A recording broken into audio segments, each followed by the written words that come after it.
আমি আমার ভিডিওতে বারবার একটা কথা বলি যে সরকারি চাকরি এখন প্রিপারেশন করে তেমন কোনো লাভ নেই। তো আমি আজকে যে ভিডিওটা করছি মানে সরকারি চাকরি এক্স্যাক্টলি মানে কাদের প্রিপারেশন করা উচিত আমি সাফ সাফ কথা বলছি একদম পুরোপুরি। তো মেইনলি যাদের বাড়ির অবস্থা খুবই খারাপ মানে রুটি কাপড়া মাকান এই তিনটের মধ্যে দুটো দুটো অথবা তিনটের যার মানে অভাব আর কি বাড়িতে, তো তারাই একমাত্র সরকারি চাকরির প্রিপারেশন করা উচিত। তাছাড়া যার বাবা মোটামুটি চাকরি করে, মা চাকরি করে অথবা বিজনেস ঠিকঠাক আছে, তাদের বেকারি সরকারি চাকরিতে এসে কোনো লাভ নেই। এটা নিয়ে তুমি হাজারো ভিডিও বানিয়েছি।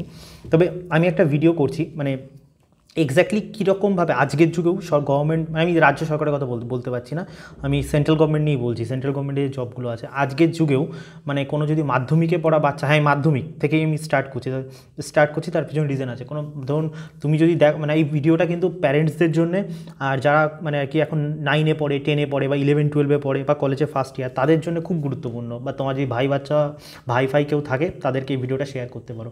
তো তুমি যদি ওই ক্যাটাগরির মধ্যে থাকো যেখানে তোমার বাড়ির কন্ডিশন একদমই ভালো না, তো সেখানে আমি যতই বলি যে বিজনেস করো, এই করো ওই করো, কোনো কিছুই সম্ভব না। যে কোনো কিছু করতে গেলে একটা রিসোর্সেস লাগে।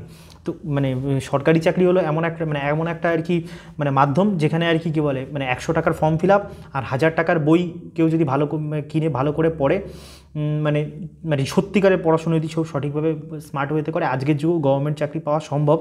মানে আমি বলছি যে সঠিকভাবে পাথ ফলো করে হয়। তো আমি সবার আগে একটা কথা বলি যে মানে আমি ধরে নিচ্ছি মানে তুমি যদি মাধ্যমিকে পড়ো আর কি, তারপর যে যেমন জায়গা আছে সেই তার মতন মিলিয়ে নেবে। তো তুমি যদি মাধ্যমিক সবে দাও, আমি সাফ কথা বলছি, যদি তোমার মনের মধ্যে ইচ্ছা থাকে, তোমার পরিবারের কন্ডিশান খুব খারাপ, যে সে মানে আর কি সরকারি চাকরি ছাড়া তোমার জীবনে কোনো উপায় নেই, তো আমি যেটা বলছি চোখ বন্ধ করে সেটা পালন মানে আর কি ফলো করো। মানে তোমার বন্ধুরা যেখানে আর কি কলেজে ধরো কেউ ইঞ্জিনিয়ারিং করছে বা ডাক্তারি করছে, তার আগে তুমি সাকসেস পেয়ে যাবে, কলেজে পড়তেই সাকসেস পেয়ে যাবে। তো ব্যাপারটা হচ্ছে প্রবলেমটা কি আজকে সরকারি চাকরিতে মানে কম্পিটিশান এতটা জায়গায় গিয়ে ঠেকেছে না আর কি। মানে আগে কী হতো, ধরুন আজ থেকে 10 বছর আগে কী হতো, মানে মোটামুটি একটু মানে ম্যাথসটা কেউ করে নিল, রিজনিংটা কেউ করে নিল, বা ইংলিশটা একটু পড়ে নিল, হয়ে গেল সরকারি চাকরি। কিন্তু এখন জিকেটাও সমানভাবে ইম্পর্টেন্ট। আর এই 4টে সাবজেক্টকে সমানভাবে একদম মানে ফুল পোটেনশিয়ালে যদি কেউ করতে না পারে, মানে তুমি কখনোই না বেস্ট লোকেশানে জব পাবে, না আর কি বেস্ট মানে তোমার যেখানে ইচ্ছা যে ডিপার্টমেন্টে সেখানেও চাকরি পাবে না। তো আমি ওই জন্য সব কিছুতে আমি যেটা বলি রিলেটিভ অ্যাডভান্টেজ, তোমাকে যদি এখন সরকারি চাকরি পেতে হয়, তোমাকে বাকি যারা প্রিপারেশান করছে তাদের থেকে রিলেটিভ অ্যাডভান্টেজে থাকতে হবে। আর রিলেটিভ অ্যাডভান্টেজ নিয়ে তুমি অনেকবার আমার ভিডিওতে বলেছি, যাদের লাইফে কোনো রিলেটিভ অ্যাডভান্টেজ নেই তারা জীবনে কোনো দিন সাকসেসফুল হবে না। এটা কথাটা তুমি লিখে নাও, সাকসেস পাওয়া রিলেটিভ অ্যাডভান্টেজ ছাড়া খুব মুশকিল। তো সরকারি চাকরিতে আমি রিলেটিভ অ্যাডভান্টেজ কী করে আনবো? তো কেউ যদি মাধ্যমিক সবে দিয়ে থাকো, তো সবার প্রথম আমি বলি তুমি যত ভালো, তোমার পরিবার যদি একদম ভিখারি টাইপের হয়, তুমি যত ভালো নাম্বারই পাও, ছেলে হও কি মেয়ে হও, সায়েন্স নেওয়ার কোনো দরকার নেই। মাধ্যমিকের অবধি যে পড়াশুনো, সেই পড়াশুনোই সমস্ত সরকারি চাকরির ম্যাক্সিমাম পরীক্ষাগুলোতে আসে। 11-12-এ তুমি আর্টসে কী পড়ো, সায়েন্সে কী পড়ো, পড়ে জীবনে কোনো কাজে লাগে না, বেকার। ইঞ্জিনিয়ারিংয়ে মানে ইঞ্জিনিয়ারিং ডাক্তারি ছাড়া ওই পড়াশোনা জীবনে কোনো কাজে লাগে না। তো বেকার মাথা নষ্ট করে কোনো লাভ নেই। আমি সাফ কথা বলছি। প্রথমে মাধ্যমিকে তুমি যাই নাম্বার পাও, সবার আগে এমন একটা স্কুল চুজ করো যেই স্কুলে, আমার কথাগুলো শুনতে হয়তো কারো খুব অড লাগবে, কিন্তু মন দিয়ে শুনো, তারপরে বুঝতে পারবে যে কেন আমি এই ধরনের কথাগুলো বলছি। মাধ্যমিকে তুমি ধরে নিলাম তুমি ভালো ছেলে না হলে তো ছেড়েই দাও, তুমি সরকারি চাকরি পাবে। ধরে নিলাম তুমি ভালো ছেলে, তো সবার আগে তুমি ওই মানে বন্ধুরা সায়েন্স নিচ্ছে এইসব চক্কর থেকে দূরে চলে আসো। কারণ ওই যে পড়াশোনা তোমার কোনো কাজে লাগবে না, সেই বিদ্যা নিয়ে তোমার লাভ কী? যে ইনকাম, যে বিদ্যা দিয়ে পয়সা ইনকাম হবে না, বেকার জিনিস। তো সবার আগে মাধ্যমিকের পরে তুমি এমন একটা স্কুল চুজ করো তোমার লোকালিটিতে, যে স্কুলটা সবথেকে রদ্দিমার্কা স্কুল হয়, মানে একদম ফালতু স্কুল যাকে বলে, যেখানে মাস্টারও নেই, কিচ্ছু নেই, স্কুলে অ্যাটেন্ডেন্সের কোনো ঝামেলা নেই, এরকম একটা স্কুল চুজ করো। আর সেখানে সেই স্কুলে সবথেকে ফালতু মার্কা যে সাবজেক্টগুলো হয়, মানে শুনতে একটু হাস্যকর লাগছে আমি বুঝতে পারছি, কিন্তু ভালো করে মন দিয়ে শোনো, সেই স্কুলের যে সবথেকে ফালতু মার্কা যে সাবজেক্টগুলো আছে, যে সাবজেক্টগুলো পরীক্ষার আগের দিন কি দুদিন আগে পড়লেই পাস হয়ে যাবে, ঠিক ওরকম টাইপের। সরকারি চাকরি পেতে গেলে কেউ দেখে না তুমি 80% নাম্বার পেয়েছো উচ্চ মাধ্যমিকে কি 40% নাম্বার পেয়েছো, পাস করাটাই ইম্পর্টেন্ট। তো সবার আগে এমন একটা স্কুলে ভর্তি করে ফালতু আর্টসের সাবজেক্ট নিয়ে কোনো মানে ঠিকঠাকভাবে 50%-এর উপরে পাস হয়ে যাও 11-12। আর 11-12-এর যে সময়টা তুমি আর কি মানে আর কি ওই ফিজিক্স কেমিস্ট্রি বা এই আর্টসের আলতু ফালতু সাবজেক্ট পড়ে সময় নষ্ট করনি, ওই সম্পূর্ণ সময়টা তুমি যে কোনো মানে সরকারি চাকরির যে 4টে পিলার, ম্যাথস, ইংলিশ, রিজনিং আর জিকে, তুমি যে কোনো একটা সাবজেক্ট ধরো। আমি তো বলবো সবার আগে ম্যাথস ধরো। তুমি 2 বছর ধরে মানে মাধ্যমিক তো দিয়ে এসেছো, সরকারি চাকরিতে তো মাধ্যমিক তো আলাদা হাইফাই লেভেলে কিছু পৌঁছায় না, মাধ্যমিকের যে অঙ্ক সেই অঙ্কই। তুমি 2 বছর ধরে টানা শুধুমাত্র ম্যাথমেটিক্স সলভ করো, ম্যাথমেটিক্স অনলি, মানে এসএসসির মানে যেই মোটা বই, পুরো মোটা বই এই 2 বছরের মধ্যে একদম রগড়ে দাও, আর কোনো সাবজেক্ট তোমাকে পড়তে হবে না। ওই 2 বছরে তোমার মেন প্রায়োরিটি ম্যাথস একদম গুলে খাওয়া। তারপর যে মাধ্যমিক উচ্চ মাধ্যমিক পাস করলে ভালো কথা, তো উচ্চ মাধ্যমিক পাস করে তোমার 2টো কাজ, তখন যে কোনো ভালো সরকারি চাকরি পেতে গেলে তোমাকে গ্র্যাজুয়েশন ইম্পর্টেন্ট। তো গ্র্যাজুয়েশন সবার আগে বলি, কেউ কেউ আমি দেখি আর কি পুরোপুরি মানে কারোর বাড়ি উত্তরবঙ্গে বা দূরে, সে কলকাতাতে পয়সা শ্রাদ্ধ করে সেন্ট, আমি আর কলেজগুলোর নাম বললাম না, একটু সেন্ট লেখা, একটু মানে একটু খ্রিস্টান নাম হলেই সে কলেজগুলো ভাবে যেন ওই কলেজ থেকে পড়লে যেন কি বিশাল হনু হয়ে যাবে, সব কিচ্ছু হবে না। বেকার কলকাতায় এসেও কোনো লাভ নেই। মানে তোমার লোকালিটিতে সব থেকে আবার সেই একই কথা, ফালতু মার্কা যে কলেজ আছে সেই কোনো ফালতু মার্কা কলেজের ফালতু সাবজেক্টগুলো নাও, যেটা 2 দিন পরে পাস হয়ে যাবে এরকম টাইপের, হয় ওই কলেজ থেকে পড়ো, আর তা না হলে চুপচাপ অথেন্টিক, আমি কোনো নাম নেবো না, নিজের তো বুদ্ধি আছে, তো রীতিমতো কোনো একটা অথেন্টিক যে ওপেন ইউনিভার্সিটিসগুলো আছে সরকারি ইউনিভার্সিটি, সেখান থেকে মানে যদি আরও পয়সা খরচা কম করতে চায়, জীবনে ঝামেলা কম নিতে হয়, যে কোনো একটা গভর্নমেন্ট ওপেন ইউনিভার্সিটির থেকে চুপচাপ ওখান থেকে মানে আর কি গ্র্যাজুয়েশন কমপ্লিট করে নাও। তাহলে কী হচ্ছে, তোমার সময় বাঁচছে, তোমার টাকা বাঁচছে, তোমার এনার্জি বাঁচছে, এত কিছু তোমার বেঁচে যাচ্ছে। ওই যে কলেজের যে 3 বছর, ওই 3টে বছর তোমার ফোকাস অনলি অ্যান্ড অনলি সরকারি চাকরির জন্য হবে, অনলি গভর্নমেন্ট জব প্রিপারেশান। ওই 3টে বছরের মধ্যে তুমি তোমার ইংলিশটাকে স্ট্রং করো, রিজনিংটাকে স্ট্রং করো, নিজের যে একটা বছর একটা সাবজেক্টের জন্য দাও।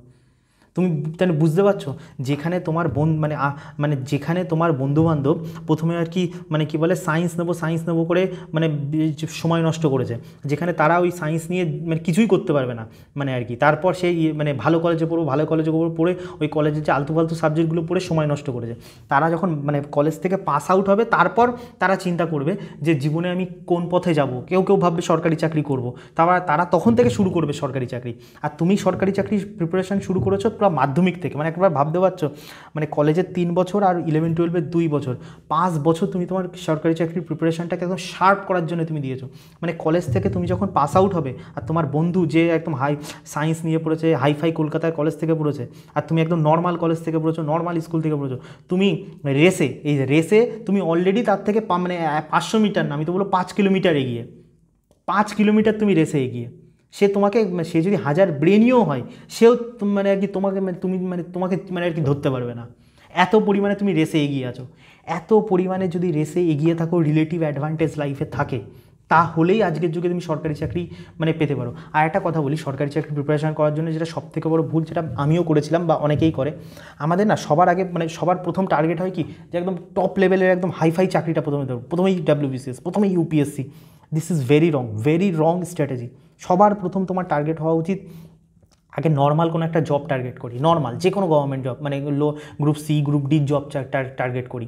মানে প্রিপারেশান তো আলাদা কিছু না, তোমার যে ছেলে আর কি আজকের যুগে যেমন কম্পিটিশান, যেমন পড়াশোনা, মানে যে ছেলের গ্রুপ সি ডি লেভেলের জবগুলোর প্রিপারেশান ভালোভাবে তৈরি, মানে তার অলরেডি WBCS বলো মানে জন্যে তার অলরেডি 50% সিলেবাস কমপ্লিট, কি 60% সিলেবাস কমপ্লিট। একবার চাকরি পেয়ে তারপর তুমি 40% 30% যা আছে মানে করতে থাকো, কেউ তো মানা করছে না, কিন্তু মানে এতে তোমার লাইফের রিস্কও কম, রিস্ক ফ্যাক্টরও কম থাকবে, রিলেটিভ অ্যাডভান্টেজও বেশি থাকবে, সব দিক থেকে বেশি থাকবে। যেখানে তোমার বন্ধুরা কী করবে, সবাই কলেজ পাস আউট করে দিশেহারা, তুমি সেখানে সবার থেকে সব দিক থেকে পরিমাণে এগিয়ে থাকবে। তো ওই জন্য বারবার বলছি আর কি পুরোপুরি, মানে কারোর পরিবারে কারোর যদি পরিবার সচ্ছল থাকে, সে যদি আমার এই স্ট্র্যাটেজি ফলো করে, ভাই সত্যি কথা বলছি, মানে ডাহা ফেল করবে। মানে আলটিমেটলি এই স্ট্র্যাটেজি ফলো করে তুমি যদি সরকারি চাকরি পেয়েও যাও না, আলটিমেটলি কোনো লাভ কিছুই হবে না, মানে তুমি শান্তি পাবে না আর কি পুরোপুরি এই চাকরি করে। মানে এখনকার যা গভর্নমেন্ট সার্ভিস, যেরকম টাইপের স্যালারি, মানে নর্মাল আমি বলছি, সেখানে তুমি যদি একদম ঠিকঠাক ফ্যামিলির হোক, তোমার একদম ভালো লাগবে না।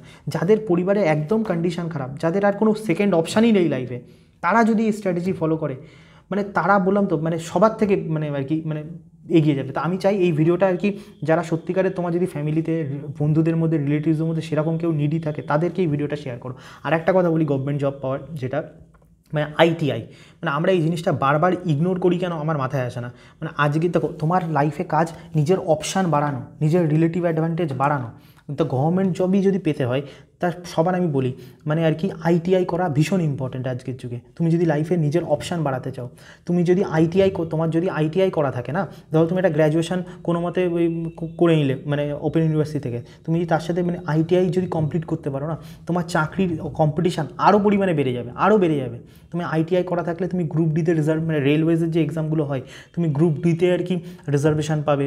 তারপর তোমার রেলওয়ের যে লোকো পাইলট এক্সামগুলোতে হয়, তুমি সেই পরীক্ষায় পর্যন্ত বসতে পারবে। তোমার মানে অপশান আরও পরিমাণে বেড়ে যাবে। তুমি কিন্তু ইঞ্জিনিয়ারিং করোনি, ডিপ্লোমা করোনি, কিচ্ছু করোনি, শুধু আইটিআই করেছো বলে তুমি কিন্তু রেলে মানে লোকো পাইলটের হতে পারবে। তাই ভাবো তুমি কত রকম, তুমি রাজ্য সরকারি এক্সামের জন্য বসতে পারছো, তুমি রেলের লোকো পাইলটের জন্য বসতে পারছো, গ্রুপ ডির জন্য তোমাদের রিজার্ভেশন থাকবে, তার সাথে তুমি এসএসসি যে এক্সামগুলো হয় সব পরীক্ষার মধ্যে দিতে পারছো।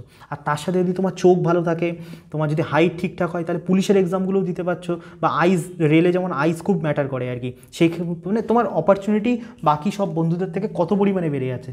এরকম পরিমাণে যদি সঠিকভাবে গাইড ওয়েতে আর কি সঠিকভাবে গভর্নমেন্ট জবের প্রিপারেশান করা যায়, তাহলে মানে ইউ উইল ডেফিনেট, আমি তো বলবো 100% তো হরম কিছু হয় না, 99% তুমি এরকম পথ ফলো যারা শুরুর থেকে করে তারা সবাই সাকসেস পাবে। কিন্তু প্রবলেমটা কি হয়, এখন কম্পিটিশান এত পরিমাণে বেড়ে গেছে না সব দিক থেকে, তোমাকে প্রত্যেকটা সাবজেক্টে টপ হতে হবে, নাহলে তুমি এখন ঠিকঠাক গভর্নমেন্ট জব পাওয়া ভীষণ টাফ, সব দিক থেকে টপ নচ হতে হবে।